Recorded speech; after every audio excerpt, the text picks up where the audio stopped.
Right guys, welcome back. Today we are 4 weeks and 2 days out from this cheeky powerlifting comp I'm doing in Wakey, and we're doing some deadlifts today. You might be wondering, why the hell is Christian in his car, in his super luxurious 2012 Milfmobile, aka the Tiguan? The reason is we're getting some renovations doing at his house. So we're staying at my parents' a little bit. So we're just driving back over now to the garage to get stuck in. So we've got deadlifts on the menu, and then we're going to finish the rest of the session down at the Unit Fitness in Honley. As you can tell, got my pre-workout meal.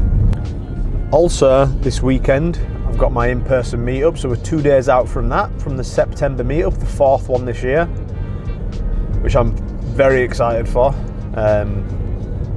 Weirdly, like, when I first did them, I just thought, I just want to offer something more to the guys inside the program. I wanted to go that way with my coaching. Like, I didn't just want to do not that there's anything wrong with just doing like check-ins, training, nutrition, all that, but I think there's like as soon as I realised that was a thing that I could like offer, I thought, yeah, let's do it. But now it's become like probably the thing that I enjoy the most. Just like connecting with all the guys, and it's fucking awesome. We're not going to record me smashing this food down my gullet, because that's disgusting and you don't want to see that. So we'll see you inside the garage. See you soon. Get a bit closer, Con. Yeah, get a bit closer. Right, so this is Max, who's doing a photo shoot this weekend. So this is him when he first came in. This was like last June or something. Last March? Something? Felt a bit down. He was struggling with like progression and stuff, and he just knew he could do better. Like, he wanted his confidence to be better and all that stuff. Like, and anyway, fast forward to this weekend, and that's my boy now. So I'm just getting ready for his shoot. So as you can tell, man's looking like a beast. So he obviously feels way more confident in his own skin. I remember being like a few months in, it's like he went to the gym one day, he's like, I've worn a vest to the gym for like the first time in fucking forever or ever or something. And it's like, that's what it's about, do you know what I mean? Going from not feeling like you can dress a certain way and then feeling class, like they're the real wins. This photo shoot is obviously just like an exciting icing on the cake stuff. Only like, I'd say less than 5% of guys do it, but yeah, that's the real shit. You know, sometimes I just get fucking stressed out trying to fit everything in. And then I just think, you know what? You can't control everything. And I'll just literally set my goal for that day to enjoy it. And what I find is I end up finishing the day, I end up getting just as much done as I usually do. I actually do end up enjoying the day, genuinely. That's what I'm doing today, for anyone that's watching. So if you're having a busy day where you feel like everything's packed in, got to deal with childcare, got to take daughter to nursery in the morning when you don't usually, and first world problems, which was awesome, by the way. You still get your training in, then you're late for that, you forget something. Just focus on enjoying it.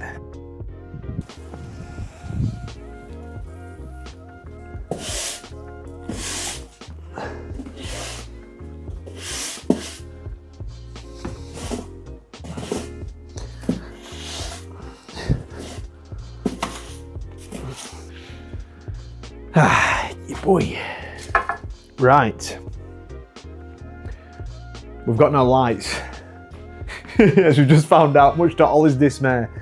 Obviously work's getting done on the house, got electrical stuff happening, so the garage is connected to the house. So yeah, we've got no lights, so hopefully you can see what we're doing today. I think it might add to it, we've got a bit of natural light, we'll get stuck in. Right, I'm gonna get warmed up. We're gonna sling some tin, then we're gonna head to the unit and do all the accessories. Let's go. And there's a book called The War of Art. And it was the book after that called Turning Pro. In that book, he speaks about the difference between being a professional and being an amateur in something.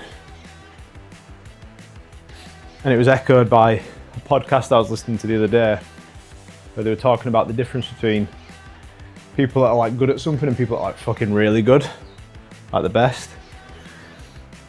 And the differences are in the people that are, like, have that professional mentality and the people that are the best, as opposed to people that are just good at stuff. The people that are the best and have that professional mentality are the ones that are just willing to just do the boring shit like this, just no matter what. And I suppose that's the difference between like, could be the difference between re-injuring yourself one day if you can't be arsed doing it. And I'm guessing the majority of the guys watching this are like 20s, 30s, 40s. Guessing there aren't many teenagers watching this that are probably made of rubber. So yeah, if you want to be fucking good at shit, if you want to progress your physique to that next level, it might just be the thing that's stopping you is just like how often you get injured, which is going to be like a load management thing. But if you've got pre-ab, rehab exercises or whatever you know you should be doing, maybe you should start there. Right, so in this block, we've got banded deadlifts. Reason why we've got these in, Dan's basically programmed them so I can get used to moving explosively again. Basically, because I've trained like a bodybuilder for like 18 months, 2 years. Very quickly, I think, we're theorising that sort of lost that capacity to be able to move quick. Everything in bodybuilding training was like slow tempo, which is really good for... There's a leaf in the screen. Everything done in bodybuilding is like done nice and controlled, or the way I was training for it, and it was great because it kept me out of like injuries and niggles. But then as soon as I've come back to powerlifting stuff, picked up the odd ache and pain. So yeah, sort of just developing some of these qualities now. We've got this band on, and I think this purple band, tension wise, is somewhere between 15 to 40 kilos of tension, depending on how far it's stretched out. So we're using that. The heaviest I've gone in this block, week 1 I think I did like 130 kilos for 2. Week 2 I did 145, week 3 I did 155. Hopefully today I'm hoping to put 3 reds on, which doesn't look good to the YouTube crowd, but it's 170 is that. So with the band, that's not bad weight for a couple reps, and hopefully it moves all right. So fingers crossed that's how we go today. We'll see how it goes. What you find is it fucking tries to punish you, does this band. Like if you're not tight, if your technique's not perfect, as in if you're not locked in, it'll just like try to pull you out. I tell you one benefit of doing powerlifting training, as opposed to like just like bodybuilding stuff, it definitely enables you to gain that dad strength a bit quicker. You know, when you're a kid and like your dad just feels like the fucking strongest person in the world. I mean, my dad didn't do powerlifting really, but it definitely enables you to feel like you've got that dad strength pretty early on. So if you're a dad, you should probably fucking lift some barbells. Because it's been cold recently, just discussing with Ollie, and it's hot today. It's the first time I've experienced this with the garage where all the weights are like slime. So, yeah, no grip. We will be having no grip excuses today though, we'll hold on to this shit regardless.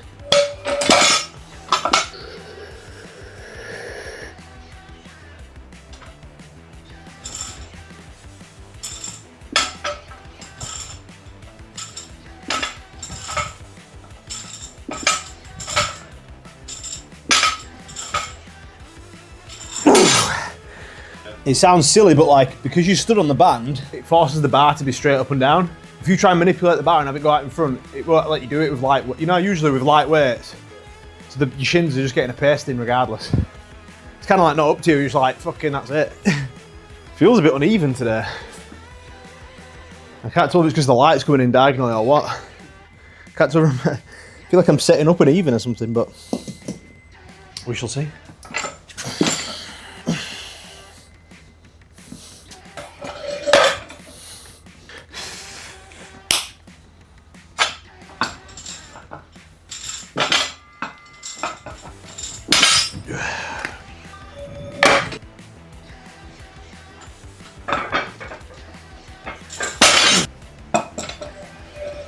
I actually need to get used to grinding heavy weights out. I think that's where the trepidation comes in, like.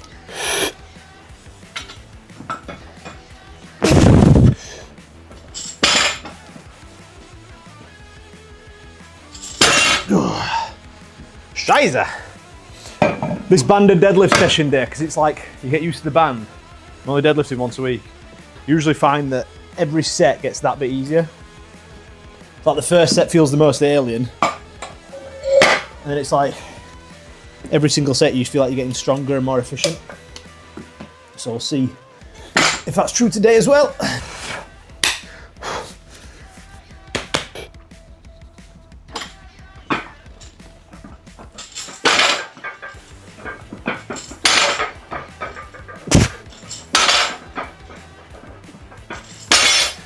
shit.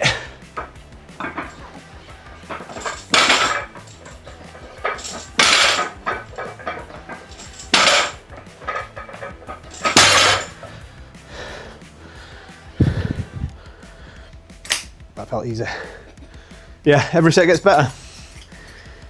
My thumb felt like thumbnail felt about to come off my thumb, which is always delicious. Deadlifts done. That were a mixed bag. But anyway, deadlift's done. We're gonna head down to the unit fitness now, and we've got literally 4 exercises to do. We've got 45-degree hip extensions. We've got incline dumbbell press. We've got goblet squats, heel elevated, and then we've got leg extensions. So nice little tasty accessories to finish off. Build some muscles, and we shall see how that goes.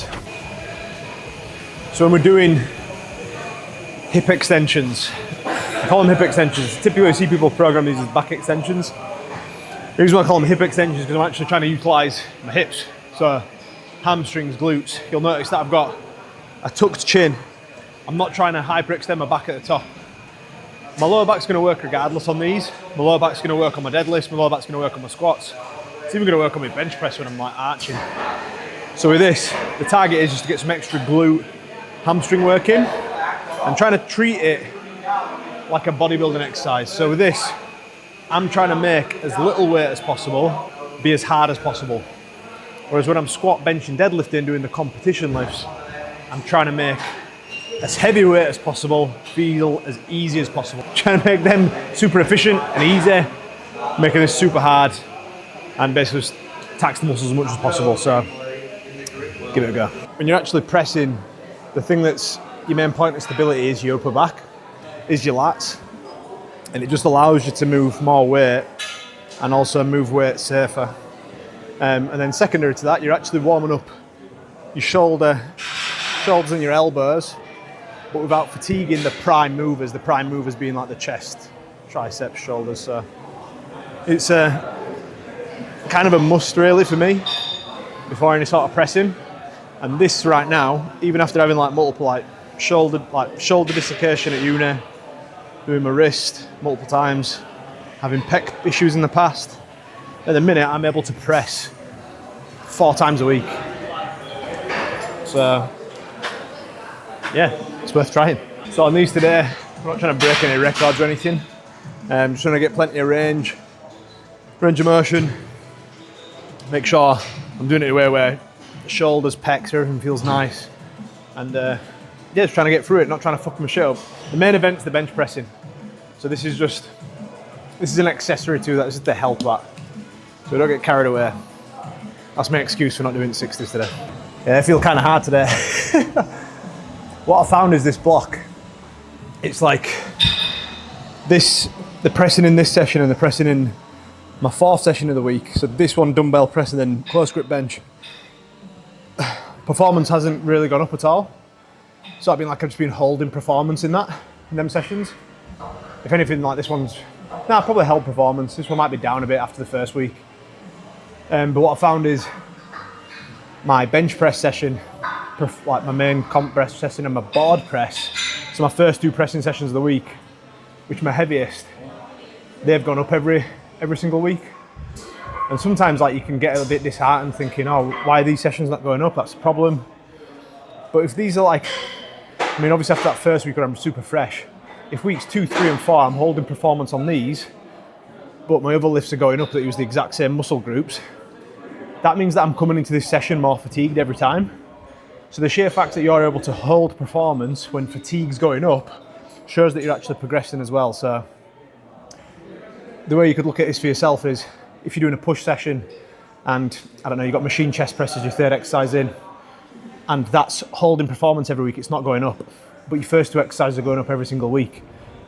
By definition, you are still progressing that 3rd exercise because you're going into it more fatigued every single time from lifting more weight every single time on the other exercises, and you're still able to lift the exact same weights even under more fatigue. So that is a form of progression as well. So That was a pretty long drawn out way of saying what I was trying to get across, but I can't think of any other way to say it, so hopefully that helps. So the purpose of these, basically in this entire training block, I've been trying to get myself in a position where I can train properly for this powerlifting competition with this quad issue I've had. And what you'll find is your body will tolerate doing pause stuff, slow tempo stuff before it can do like fast things. We've been doing a tempo competition squat on Monday. It's like a low bar squat. It's like a regular back squat for those that don't know what I mean. And then spread amongst the week, we're doing lighter variations of squatting. A split squat one day, goblet squat here where we're really loading up that quad with the knees going forwards. But obviously the weight's limited because it's a goblet and it's 3 seconds down, so that's why we're doing it. The quad seems to be holding up pretty well, just about. So I'm hoping in this next training block we can do a bit more specific work for the powerlifting and really try to get that squat up a little bit, because that's probably the weakest lift at the minute. It was the weakest lift anyway, but I thought I'd get injured in my quad as well to make it even weaker. So. Right, so that's another YouTube wrapped up with Ollie. We've just literally 4 weeks, 2 days out. Body's feeling good. Just saying to Ollie before, pecs are feeling a little bit tender, but they're okay. We're getting towards the end of this current training block. Next week's going to be a bit easier, and then we're going to ramp things up from there. I'm sure Dan's got some fun shit in the pipeline. Body weight right now, we're holding around 189 to 190. Food, sitting at about 3,500 calories. That's the kind of holding body weight there. Try not to get too fat. So that's kind of where we're sitting now post-workout. So yeah, happy with visuals, happy with how training's going. Definitely putting more time towards training now than I would usually. My training sessions lasting like 2 hours, sometimes 2.5 hours. Isn't realistic for most guys, I understand that. Isn't even realistic for me all the time. But I'm training for a competition right now, and let's face it, if your goal is to just get in shape, stay in shape, basically fucking 100% of my client base, you don't need to do what I'm currently doing. So yeah, one of the worst things you can do is just try and fucking copy other people's influences. Not that I'm an influencer, but copying other people's workouts online. It's not what you need to be doing in order to make your best progress for you. So bear that sucker in mind. But anyway, I'm gonna get off. It's pissing it down. Ollie's got places to go, people to see. I've got a couple check-ins to do from them late naughty ones. And yeah, I shall see you next time. If you like the video, drop me a message on Instagram saying tubes, and also share it on your Instagram story. I massively appreciate it. See you in a bit.